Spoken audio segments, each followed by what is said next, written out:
And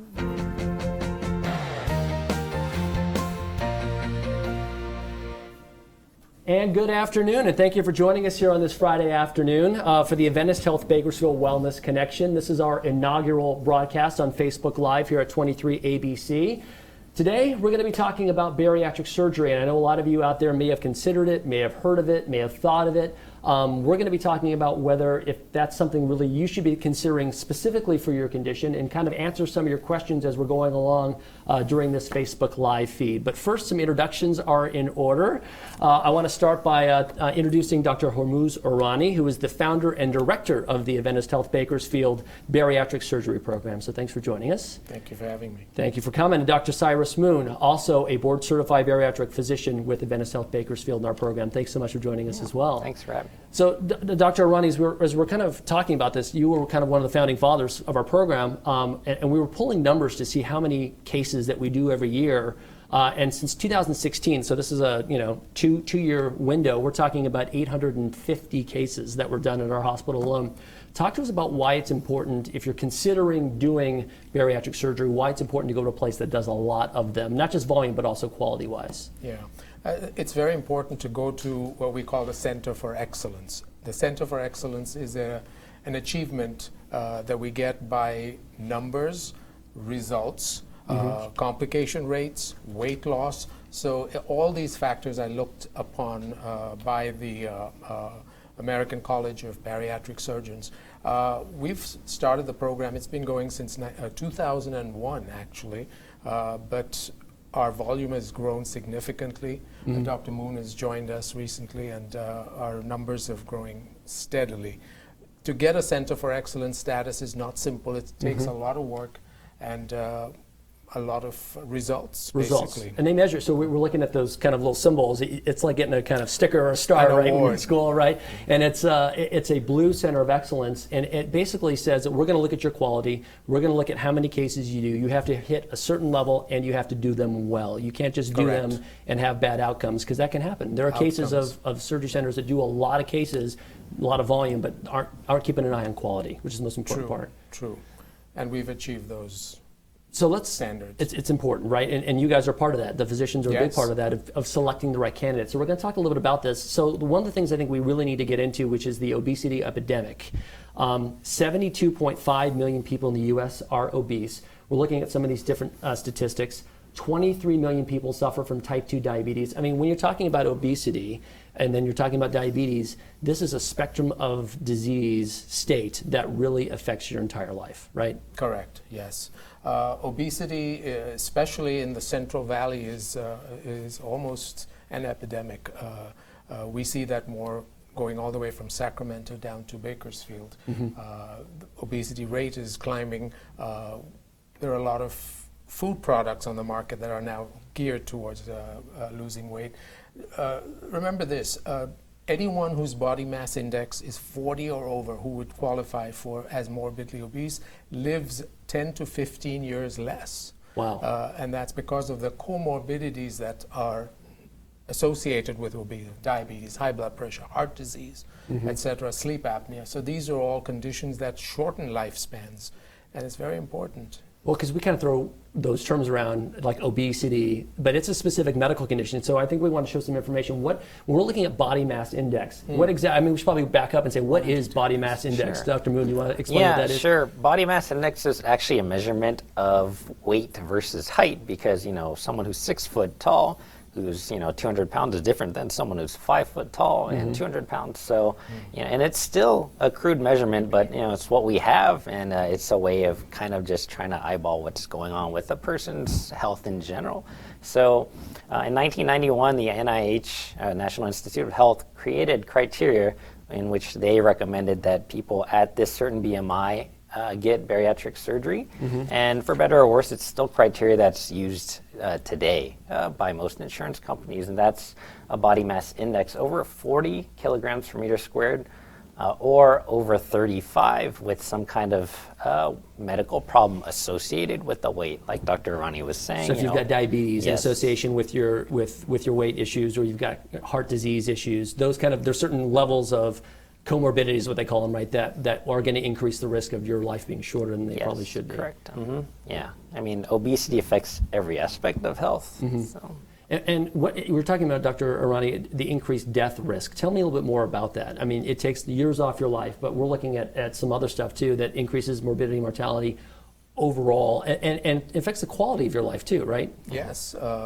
We're seeing more and more people, for example, referred from orthopedic surgeons. I mean, their knees have given out, their hips are going, and the results of joint surgery, for instance, is a lot more difficult, and the complication rate is a lot higher when you're morbidly obese. So these people are asked to actually lose 80, 90, 100 pounds before they come back. And that's hard to do with just diet and exercise, which is good. I'm not knocking diet and exercise, which is actually what we expect or prefer. Right. But it affects everything. It affects breathing at night. It affects the quality of life, activity levels, energy levels.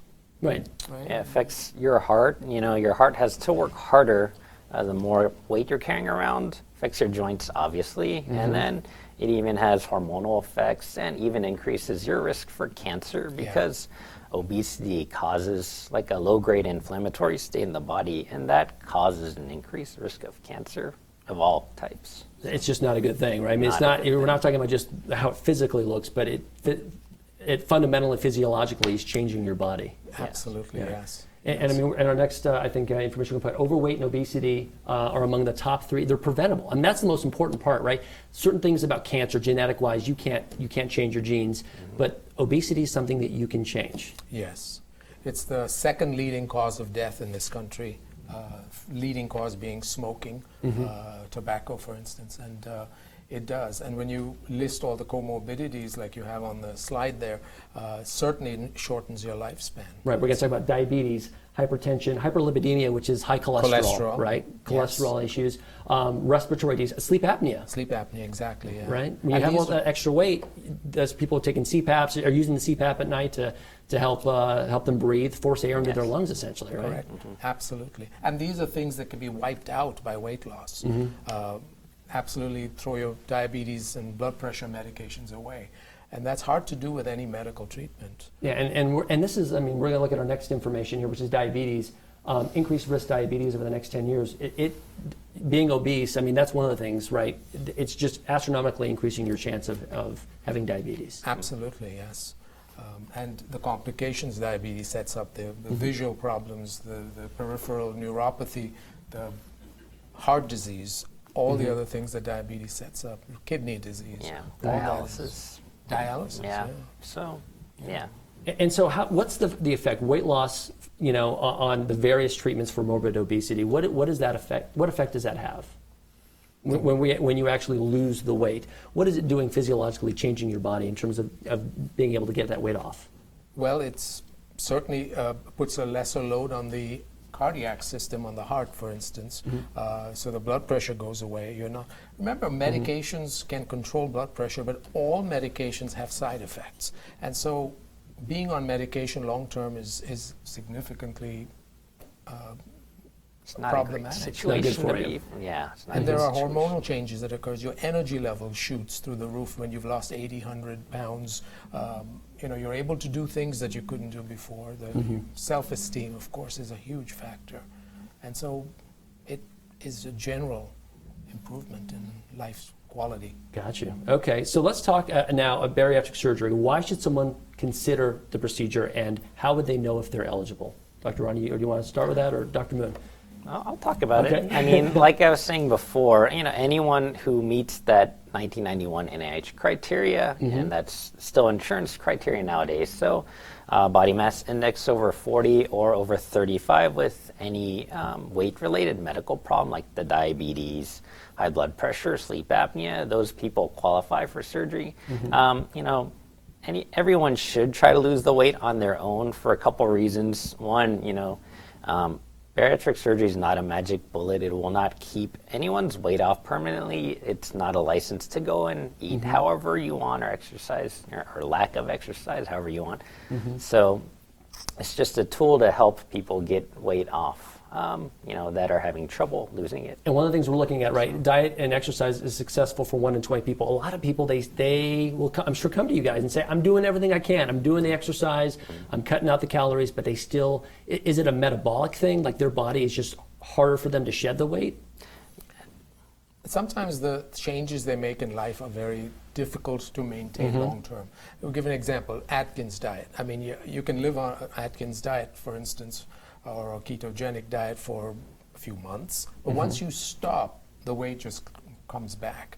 I mean, it's not like we're telling people not to try medical treatment for weight loss. In fact, insurance companies want you to have tried to lose. They want to see evidence of The that. medical weight loss first. Medical weight loss. So in fact, they say, we want to see you do this for 6 months before we will even authorize surgery. And that's how it should be, because 1 in 20 will, or 5% will succeed. Yeah. And so if those won't need surgery. But it's hard to maintain those regimens long term.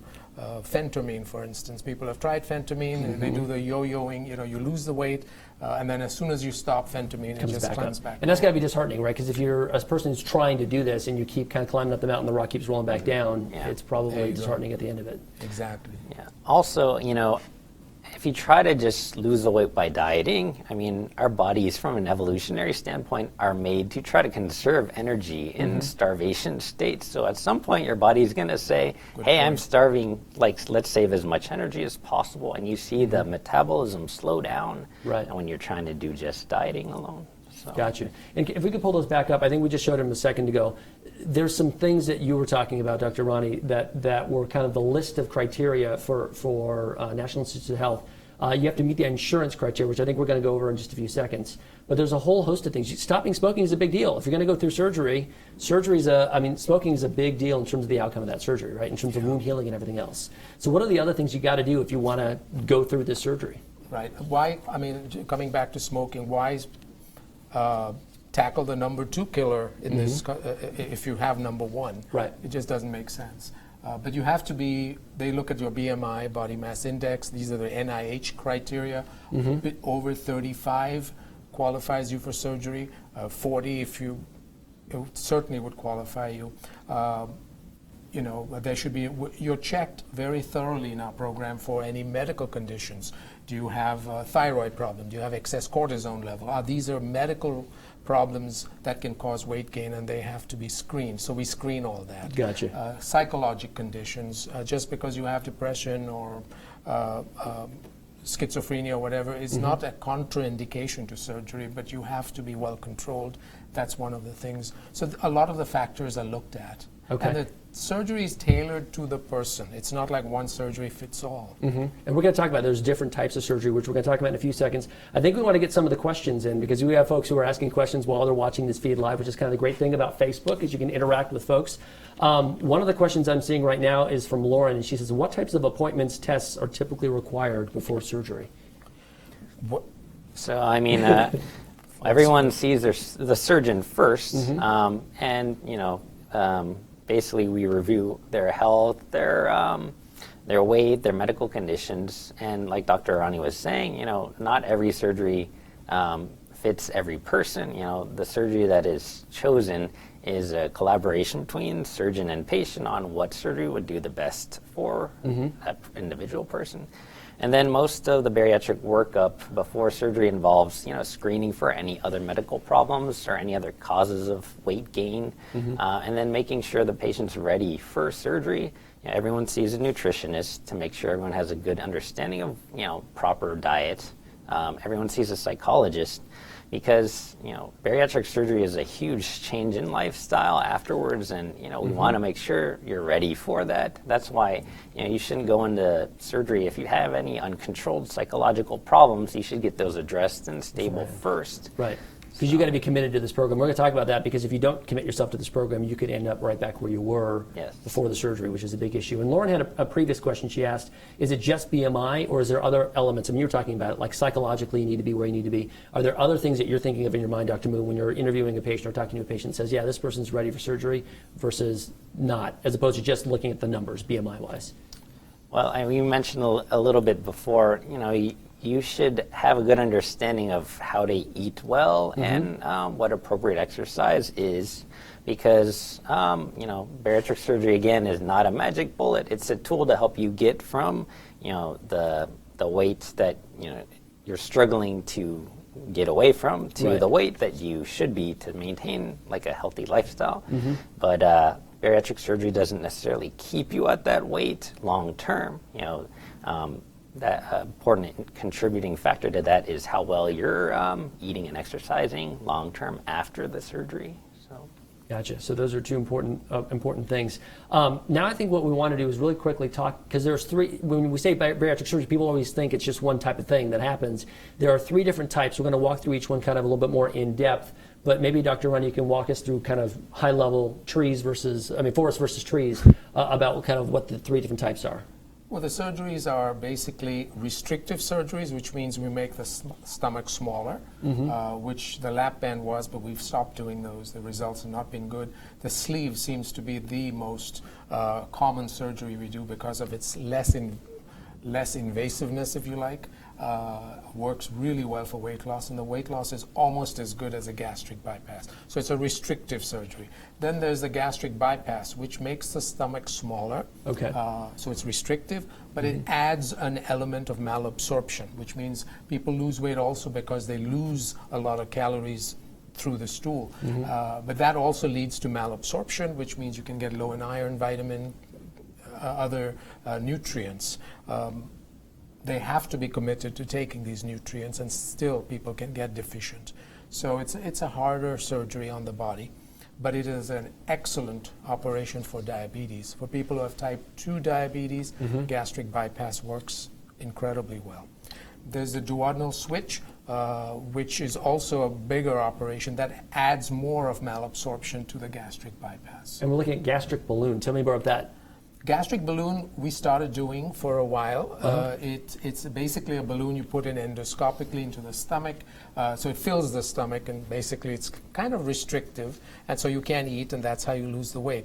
It's for people who need to lose 30 or 40 pounds. That's not morbidly obese level, No, right? I mean, that's not in that level. Not really, yeah. So that's helping someone lose some of the weight that maybe they've done a lot of diet exercise but still have some of that There's a weight. little bit left, yes. Gotcha.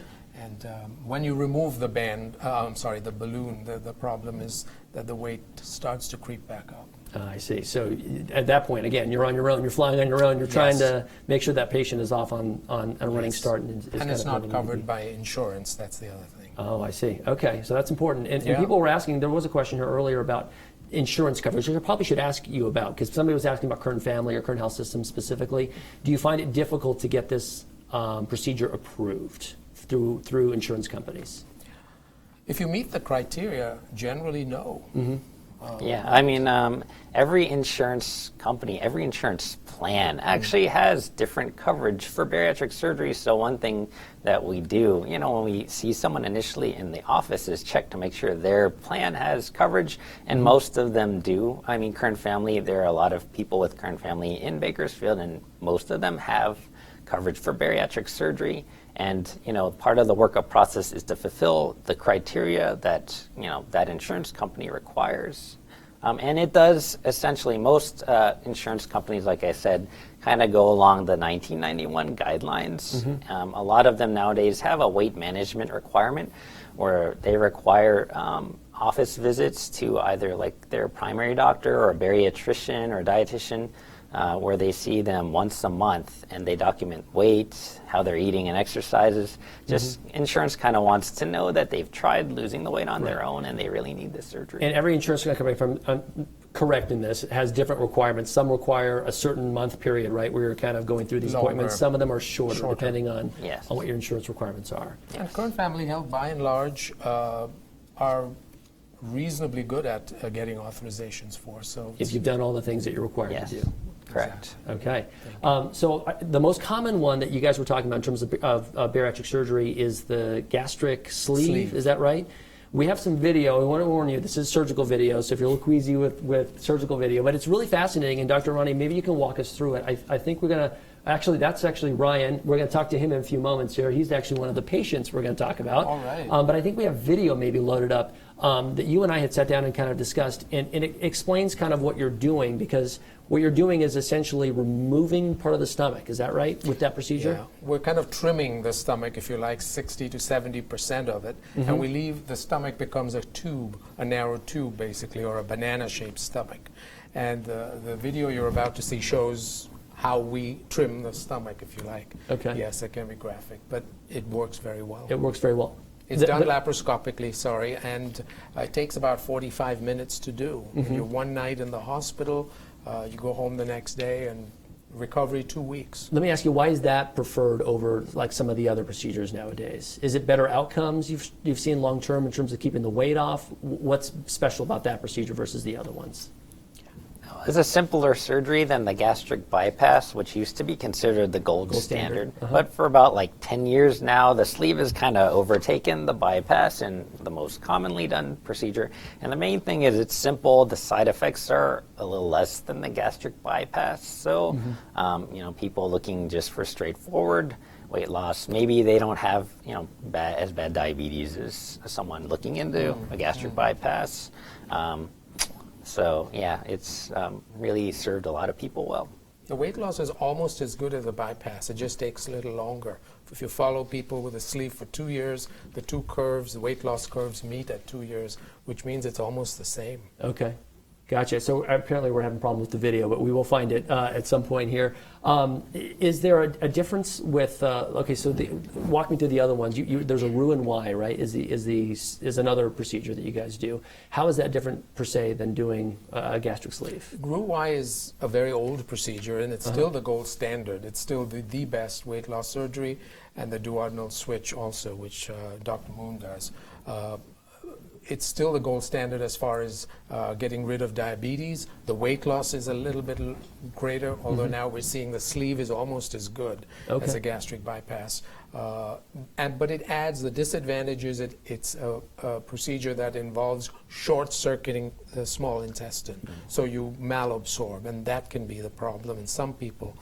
Iron deficiency, calcium deficiency, malnutrition, protein deficiency, and these are problems if a patient is not regimentally going to follow Consistently following what they're supposed to do. What they're supposed to do, and they don't take their vitamins, it can hurt them. And let me ask you, Debbie Foley's asking us on Facebook right now, can you get gastric bypass after a failed sleeve surgery? She said she failed with the sleeve. So is that an option to go back and revise or do something different?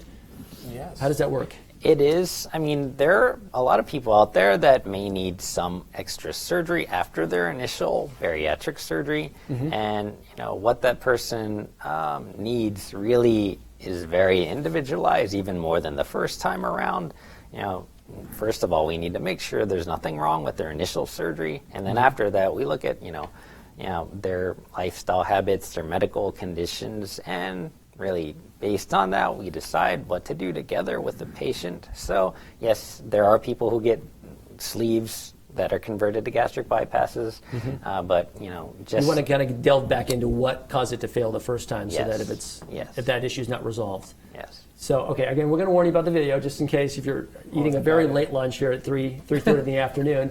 But walk us through this, Dr. Arani, because this is a procedure that you were kind of walking, and I think it's fascinating, right? And you're looking through a camera inside somebody's belly. What you're looking at now is the stomach. That's that thing that's not the fat. That pink the yellow stuff organ is fat, that right? we're pointing to is the stomach, and that's what we're going to do, kind of trim that stomach. So we basically free up the stomach, and that's what the video is showing. You're pulling off the fat, but there's a lot of arteries and other things that are running through there that you don't want to have the person basically bleed. And that instrument that's being used, you'll see a little smoke coming out, and that's the cauterizer, harmonic scalpel, or it cuts and coagulates, seals the vessels seals as you go. so it doesn't bleed while you're continuing to go. So you're kind of freeing up the stomach in that shot. Now what are we looking at here? And actually that's the end result. What you're seeing here is that tape you see is an absorbable tape, and there's staples there that have converted that stomach, which was nice and globular now, has become a tube. So you're seeing the actual sleeve itself at the end. So the bottom part of it right there on the right-hand side of the screen, that thing right there was part of the stomach. That was part of the stomach that we're going to be now removing. And you basically cut that part off. So you cut the bottom of the stomach off, and you're going to pull it out through the tube. And again, this is all done laparoscopically. So you've got small, half-inch incisions? 5 millimeter incisions, and the part that with the stomach comes out is a 1.5 centimeter incision, because you have to get this out. And the advantage is that this is the part of the stomach, unfortunately, that is the stretchy part. This is the part that allows us to overeat. The tube that we create with the sleeve is a very tough, muscular part of the stomach. Okay. And also the part that we remove has cells that makes a hunger hormone. So when we remove the fundus of the stomach, which we just did, you remove a big chunk of that person's hunger drive. So they're basically the receptacle for all that food is smaller. You're cutting it out, and you're going to feel full more quickly when you are eating food. Yes. So the challenge, though, and this is one of the questions we want to get to, right, is now you have to live with that. You can't gorge yourself, because if you and I were talking about this before we went on Facebook, you will stretch the stomach back out to the same, which is amazing, the body's ability to kind of go back to the way it was, but in this case, it's not a good thing. It isn't. Lifestyle change is needed, and that's the key. You can do all the surgeries. 30% of people who've had any kind of weight loss surgery will gain their weight back. That's 1/3. That's a lot of people, and in those people, the lifestyle change is not occurred, if you like. So they need to learn to eat smaller amounts. They need to exercise, healthier, eat at home, eat out less. Fast foods are a killer as far as calories go. Sodas are gone. These are little changes that really help you maintain your weight loss. Okay. Well, and Lauren's asking again on Facebook, another question from Lauren, are the sleeve or bypass procedures reversible? The sleeve is definitely not reversible, because that resected stomach basically gets gone. removed from the body and gets sent to the pathologist, so you never get that back. Okay. The gastric bypass, nothing is cut out, so theoretically you can put it back, but secondary surgery after all that work is done is much more riskier, because you're working with tissue that has already been cut and scarred in. I mean, it's doable and it has been done, but yes, reversing any bariatric surgery is a challenge, and it's riskier than the first time around. Gotcha. Okay. I think what we want to do is we're going to do kind of an Oprah moment, is what I call it here, really quickly. We're going to show you on screen here in a second a picture of somebody and introduce you to somebody. This is a before and after, and we'll go ahead and have Ryan come on up here. Ryan is one of Dr. Irani's actual patients. So I thought it'd be appropriate for us to kind of have a conversation with Ryan, if we could, to talk to him about what his personal experience was like actually, going through this procedure, number one, and number two, what his life. It's a reunion show now. I feel like I'm having a talk show. Dr. Ryan, thanks so much for joining us. You're welcome. Thank you for having me. Of course. So Ryan, you said yes. We asked you if you'd be interested in talking about your procedure. Dr. Ryan, we should first start. Ryan had the gastric sleeve procedure, is that right? Yes. Okay. So that was the procedure you had done. So Ryan, maybe we start first off with your journey. Where did you start at? When you're looking at that picture we just saw, how much did you weigh in that first picture? Oh, if you don't mind me asking. I was 385. Yeah, weighed 385 pounds. Okay. At my highest weight when I first met this gentleman. Right. Wow. And for you, what was your personal story like? Was it just eating emotionally? Was it just kind of when you were in college you started? No, it probably, before, what really led up to that was probably previous divorce, emotions, depression, what really got to me. And at that time I would say I was more of an emotional eater. Gotcha. I mean, we all have... And never really thought about it, just continue to do it. We all have that. Like, I'm sitting at my desk sometimes working on something and I get stressed and I'm just sitting there putting stuff in my mouth and you don't even realize it. Like, I took a snack and I'm eating now, and I didn't. And that happens to all of us, right? So we all have kind of an interesting love-hate relationship with food to some degree. So Ryan, at what point did you decide, okay, this is a point where I'm gonna do diet, exercise? Did you try all that first? I did. And I actually started having really bad knee problems. Oh, okay. So I saw an orthopedic surgeon, and he had told me at that time that basically I was overweight, and highly suggested that I do something because, he said I was basically too young to have a knee surgery as far as a knee replacement because they just don't last long. So he says, you just got to lose a lot of that weight.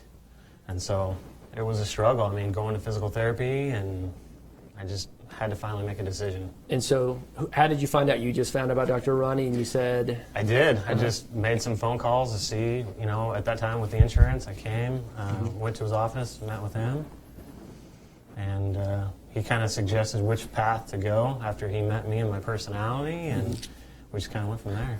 Dr. Ronnie, is Ryan's story pretty typical? Ryan is a little above average, I would say. He is the epitome of success. He's realized what it takes. It's not just the surgery. Like I said before, it's a lifestyle change, and he has been phenomenal as far as that goes. And he has maintained his weight loss. His energy level, I'm sure, is better. He's, feeling good. So let's talk about that. In fact, his family. Yeah, I mean that's a huge lifestyle change. But so let me first walk us back a few moments before that. When you actually went to surgery, right? It's a laparoscopic procedure. You come out of surgery, and is your mindset like, okay, now I'm ready to do this? I mean, and Dr. Ronnie was talking about this is a long process. It's not like you just have surgery tomorrow. You had to go through, psychological evaluation, a physical evaluation. So when you got out of surgery, where do you start? Where does that journey start? I tell you, it was tough because I still expected an overnight miracle. I really did. I mean, as far as, the liquid diet for the first few weeks to a couple months afterwards, you slowly start graduating into eating solid foods and stuff like that. So I think even 2 weeks after being home and looking at the scale and going, yeah, I just don't see any difference yet. You're just expecting it. You look in the mirror every day. Until I started noticing a change of how my clothes felt, going clothes shopping, new shopping, I had to. I mean, the old clothes just were not fitting anymore. Wow. So, but it definitely is a challenge. It was a challenge. And so what was it? I mean, because Dr. Ryan was talking about, right? People, if you go back to your own old habits of gorging or eating a lot of food, you'll kind of end up right back where you were. So were you already with your mindset, like, here's how I have to eat, here's the changes I'm going to implement? Yeah, I had to. At that time, it was explained to me just like they explained earlier. I mean, it's a tool. It's not, you've got to be able to take care of yourself and do it yourself. You've got to push yourself. A lot of it's a mental thing. So by doing that, to me, my mindset was, I want to do this. Not just for myself, for my family, but I had to do it. And I wanted to do it. I wanted to succeed. I wanted to be that person that you're sitting on with these pictures going, wow, like I don't recognize that guy from before. Well, and we're looking at your family. I mean, what's the energy level like, obviously different with your kids now, I would imagine. Right? Huge. Well, the wife will vouch for that too. No, she just says I have way too much energy as far as I can't sit still. I get home from work and I'm just always going. It's just, whether it's doing yard work, out with the kids playing, cooking dinners. I'm doing all the meal prepping for her. So. Yeah, and people, and I would say, when you're looking at those pictures, I would imagine people don't recognize you, right? When you're out in the supermarket or whatever, I mean, those look like two different people, which is kind of an amazing thing. It happens a lot more than you think. Yeah. Especially with being in outdoor sales and construction. I run into clients all the time that, they're always asking about, hey, do you still have a guy named Ryan working for you? Big guy with the beard, this and that. And I'm like, I just let him talk for a little bit and then show them my card, and they're like, no. And I have to actually show them old pictures because they don't believe it. I would imagine. So how long ago was your surgery then? It was December of 2016. 2016. Okay, so it's been a couple of years, and you've been able to keep it off, right? And it's been those lifestyle changes, essentially.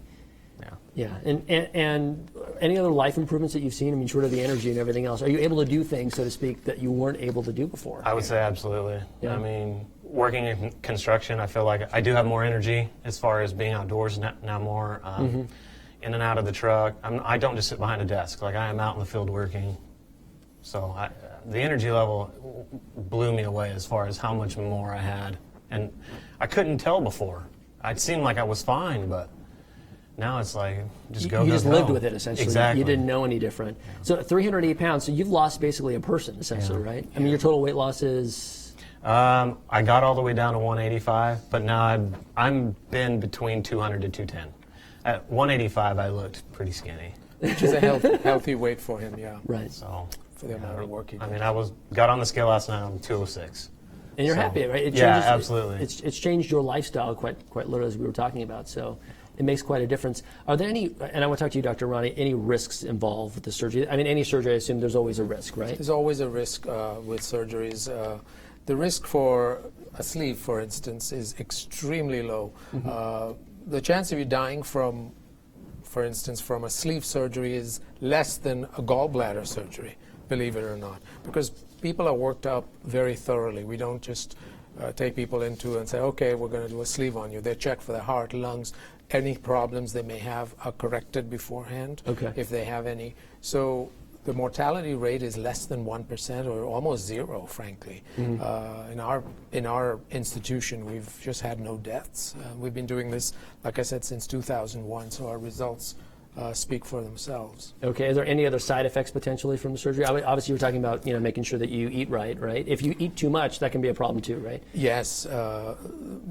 Initially, you feel uncomfortable and you throw up, and you go, "Well, but that's not the point. The problem is not throwing up, but it's the fact that you're slowly and steadily stretching that sleeve. So, and the gastric bypass pouch too. You can't stretch it out to almost a size where you can eat a whole hamburger and fries all at once. All again. So that's where the failure begins. So yeah, it's a change. Once a person has kind of gone through these procedures, are there any other benefits besides just the weight loss? Diabetes, does your diabetes risk go down by just losing the weight? Type 2 diabetes is eliminated in about 80% of people, and even in those 20 that it's not eliminated, the need for insulin or the medications go down by almost 2/3. So yeah, it gets rid of diabetes, it gets rid of blood pressure, it gets rid of your cholesterol problems. If you have sleep apnea, it's gone basically. It helps the cardiac system, so you're basically lessening the load on your heart. Gotcha. So there's a huge number of benefits. Okay, and Ryan Davis, we want to thank you, of course, for joining us. We're going to have Dr. Moon rejoin us here on the Facebook feed.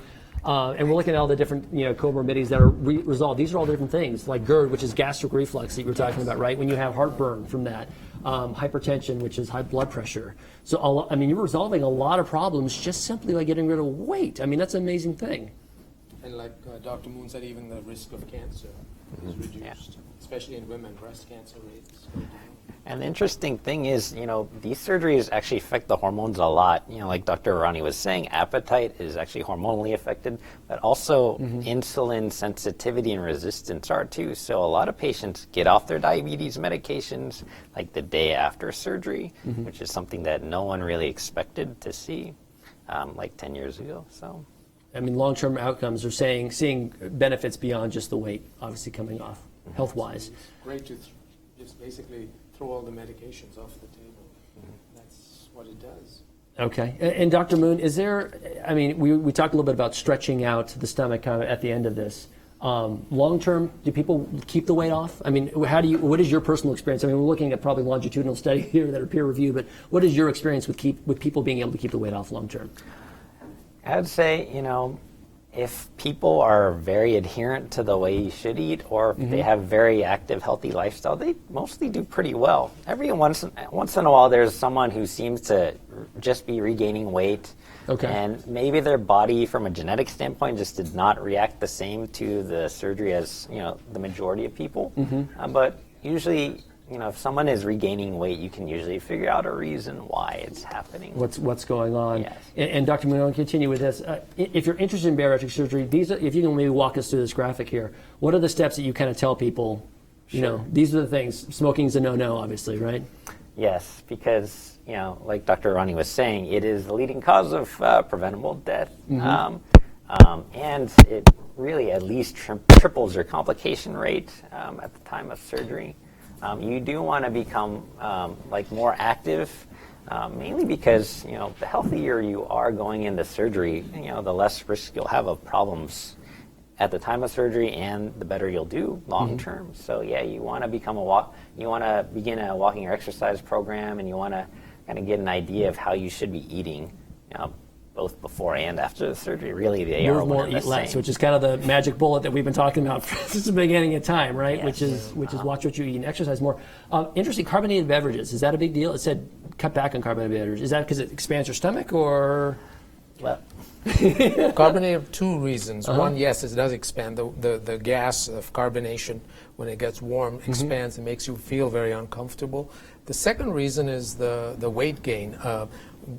You're supposed to stop even before you have the surgery, because even though people say, "Oh, but this is 0-calorie Coke," it's a Diet Coke. But the brain senses the sweetness in the thing and goes, where's the sugar?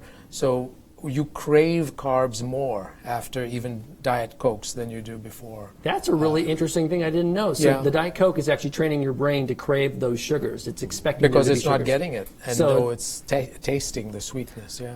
Yeah, all like the research shows that diet sodas are still associated with weight gain, even though there's no calorie correlation with it. So, I mean, and they're all chemicals, you know, some of them which we don't understand all about yet. So, yeah, there's a lot of things we put in our body that we still don't know whether they're great to have or not.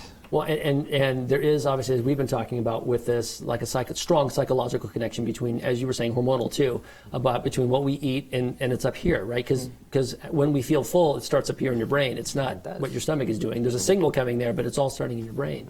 So there's a lot of kind of complex things that are going on up there. True. So that's really interesting. We're doing all this on Facebook, obviously, to hopefully make it easier for folks. But you guys do seminars as well, right, on our campus. Yes. And people have questions they want to ask in person. They can come out and ask you questions live, right? Absolutely. In person. Yes. Yeah. Yes. They can either come to our office directly, or they can go to the seminars where we do a little presentation, and we answer questions. Yeah, we at the end, at 15 minutes of questions from the audience.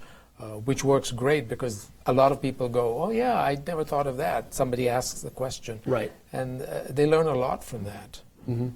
And there's a number. I'm going to give it to you guys now. We may be able to put it on the screen as well. It's 869-6560. There's people standing by right now over at our hospital.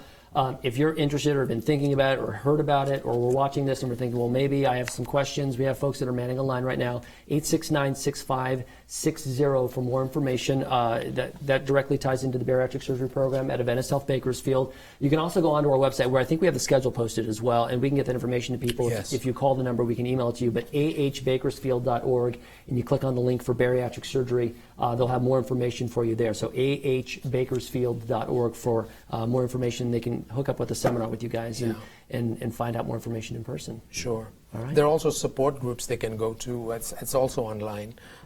So you can meet people like Ryan who've had surgery and ask questions and learn a lot more.